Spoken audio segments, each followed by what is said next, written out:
comfort zone here. I'm used to standing on the street corners and speaking to my fellow countrymen. I've been involved in the counter jihad movement for 3 years. I was unaware there was a counter jihad movement prior to that. And I want to thank every one of you that have been fighting the fight for a lot longer than myself. It first came to my light growing up in Luton. Luton is known as the heart of militant Islam, the birthplace of militant Islam, the place where the 7/7 bombers boarded their trains, the fertiliser bomber, the Stockholm bomber. Our soldiers, Scott Mumbridge is from my estate, he died in Afghanistan. Michael Swain lost his legs in that war. When our troops were returning to our town, they were met by this man, Al Mujahideen, Islam for UK, Muslim Against Crusades. They were met with hatred, they were called baby killers, they were called murderers. The police, I was there that day, I watched the police's response. They didn't search them, they didn't stop them, they didn't stick cameras in their faces, and they didn't draw their batons on them. They drew their batons on us. They turned on us. In response to that, we decided... Yeah, you did that.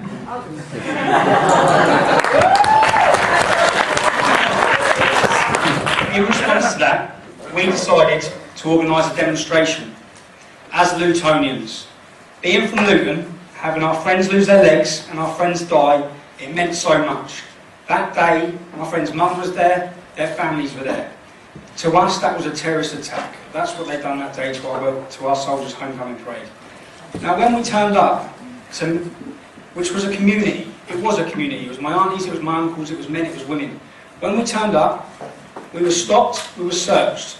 We had police put their hands in our pockets, we had cameras in our faces, we had police on horseback, we had koshes. We were treated like the criminals, a complete two-tier system to the way the Islamist group were treated. If that wasn't bad enough, we knew that certain factions, Nazi factions such as the National Front, backward scum, were trying to attach themselves to our movement. So we held placards and banners that read National Front scum, go to hell.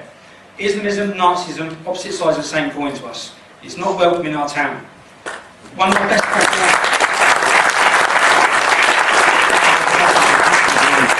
best friends, a little black lad, West Indian lad, Craig, he lost his teeth. A police officer came past on a horse and knocked his teeth out of a kosh. Now, if we weren't already furious enough, you could have lit a match and Luton would have blown up at the response of what was going on. We were fighting for equal rights. We were being treated completely unfairly. Then, this same Islamist group, I was on the computer, and 6 weeks after they'd done this to our troops, they held an Islamic rally in Birmingham, which is England's second city. They held a big banner that read, Jesus was a Muslim. They stopped a young boy called Sean, who was 11 years old, without his parents' permission.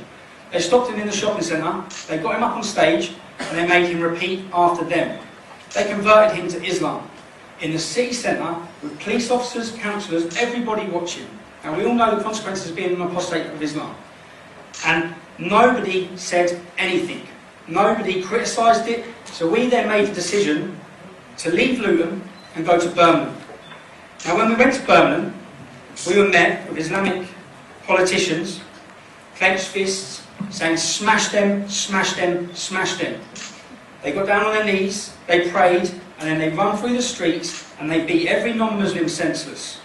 We were kicked and battered off the streets in our first demonstration. The pictures were across national newspapers. This is when I realised what we were up against. Of English lads on the floor with Muslims in the air, 2 feet on their head. And under the picture it read, a fascist is attacked by anti-fascists. Unbelievable. And that's when I thought, what are we up against? 3 years ago, I was a working class lad from a working class town. Left wing, right wing, didn't care. Politics, didn't care. Getting on with my life, I didn't actually have any interest in it. I couldn't believe the media's response from what had happened then. And from that, the whole country read the newspapers. We launched the English Defence League. We then looked on the internet and we saw a Christian graveyard being bulldozed.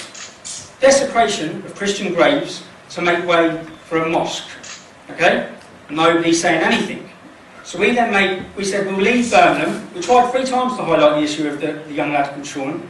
We left Birmingham, we went to Manchester. Now after everybody's seeing the consequences of standing up against Islam, how many middle-aged female school teachers are going to come out on the street and oppose militant Islam?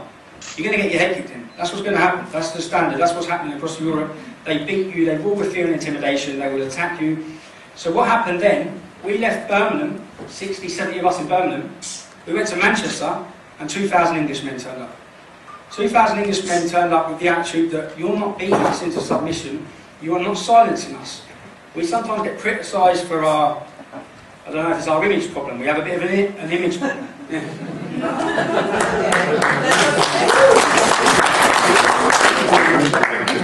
The sort of person that turned up in Manchester, and I will never condemn him, is a man that's prepared to stand up.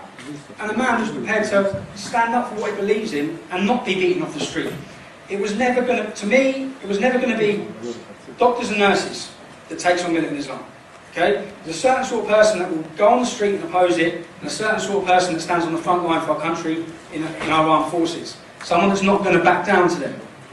Now, what has come with this, and it's been a complete 3 years of mayhem, which has shocked me, is the persecution from the police and the authorities, the political policing. It started off with myself. It started off, what they do is, after our first demonstration in Luton, they kicked my doors off. They chose one person from each estate, and they kicked their doors off, because that instills fear into all the other kids on the estate, and all the other people on the estate, that you can't do that, because you'll have your door kicked off, you'll be arrested. No charges are brought. From that, I was flying out to Edinburgh, I was at Luton Airport, I was stopped by Special Branch.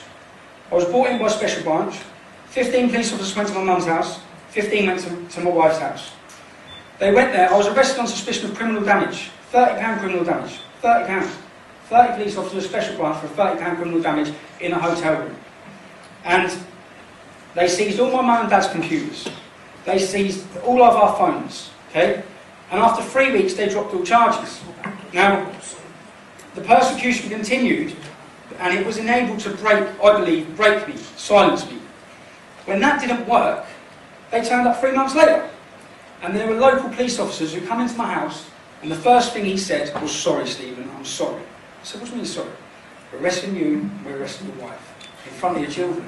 So I was arrested, my wife was arrested, and basically, we're arrested on suspicion of money laundering, financial irregularities in front of our children. And that's when I thought that it's not working on me, so now they go for my family, they go to my mum, they've been to my nans, they've been to my cousins, and it continues on. And the persecution, which has been shocking to me, which is political policing, is just, I've had a financial restraint for 2 years. I've had all my assets and all my money frozen. I have not been before a judge. These are the tactics that they will use to silence us for standing up against fascism and extremism. We have an Osman warning. Some of you may know an Osman warning. An Osman warning is an official government warning that you are going to be killed. Okay? The first one I got, they gave me mine, they called me to the police station, and in it said, "We advise you to leave Luton for the foreseeable future, take your family." Then they said, "I need to see your wife." I said, "Why?" Because they need to give my wife one. So my wife was pregnant at the time. So when the officer come around my house, he's telling my wife who's pregnant that Muslims want to kill her. And I said, "How long have you been a police officer?" 20 years. "Have you ever told a pregnant Muslim woman that Christians want to kill her? For what?" This is the problem. No, you haven't. This is the Osman warning. And Islam rules to me with fear and intimidation. You show any weakness, they will run all over you. The first thing I've done after my Osman warning was walk straight into Luton Town Centre, and I walk into Luton Town Centre every single day since, because we will not be scared into intimidation, which is what they do. And men and women follow courage to me, that's why I see it. They follow courage. Our politicians, I don't see any courage. I see courage in Grant Builders, I see courage in everyone that stood here today, and I see your countrymen and women will follow you. Our countrymen and women have followed us. The English Defence League, I believe, and now the British Freedom Party, has written its name in history. It's written its name in history. We may be demonised, slandered at present, but everything that's happening now will be looked back upon in history. I don't believe the next generation of youth will ever forgive us if we stand by and do nothing. They'll never forgive us.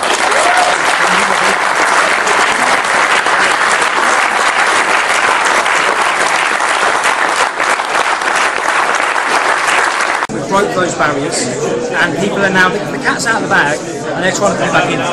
Everyone's now saying how they feel, what they think, and they're scared of it, so they're trying to intimidate people to silence again. And people are standing up now.